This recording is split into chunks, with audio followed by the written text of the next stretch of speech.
5-10 hanyuma ukabona mu nyuma arashitse kuri bwa butunzi yari yifuza. Ibi byose nico kimwe n'umuntu ashobora kugenda kwimba izahabu.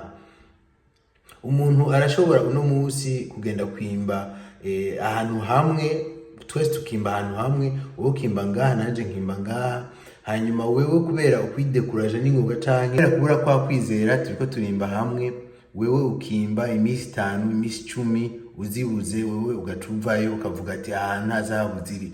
Pourtant abantu bose barakubwira yuko aho hantu hari izahabu, ariko wa wundi nawe akabandanya agashobora kuzishikira akazikurana nyinshi akaronkamwo ubutunzi bwinshi. Rero vyumvikana yuko kwizera ni ikintu gikomeye cyane. Kwizera ni ikintu gishobora kugufasha. Kwizera naho woshobora kuba waratakaje ibintu byose, ariko wizera yuko ushobora gutangura ugashobora gushika ahandi, canke ushobora guca mu yindi nzira.